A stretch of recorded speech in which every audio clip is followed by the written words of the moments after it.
Страданието е необходимо, за да разберем, че страданието не е необходимо. Субстанциите не са път към духовно развитие. Просто едно взимане безвъзвратно може да те приключи или да ти създаде брутални неща. Нали, това за тази част от твоя живот, това е...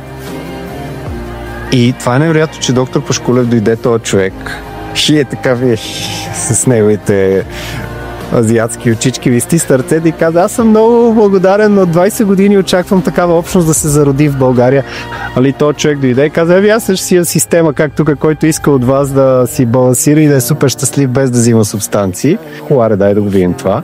Дайте 12 дни, ще ядете каквото ви дам и ще правите каквото ви кажа, просто като опит. И ние почнахме да правим събори, в които 12 дни именно дихателни техники, добавки. Той човек познал огромно количество диви растения, които нашите предци са използвали, които са невероятни като хранителна стойност, като фитохимикали. Сутрин ти слага 40 неща в чая и ти почваш да се чувстваш невероятно. Ти виждаш, че още също ти се чувстваш много. И си го спомням, това беше и залез, аз си работя в градината, на пълно блаженство, река Тунджа е пред тебе. И просто си как, добре, а сега защо отново да се върна към това? В момента сме в първия момент от човешката история, когато ние имаме на масата цялата информация. Ние не претендираме за познаване на абсолютната истина. Тибетците казва моята истина, твоята истина и голямата истина.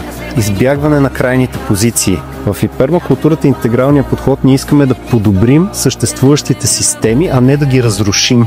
Синтез на цялата човешка мъдрост от древността до наши дни, който интегрира всички стойностни духовни учения. Това са принципи на успеха. 5 са нещата, от които зависи 90% от човешкото здраве.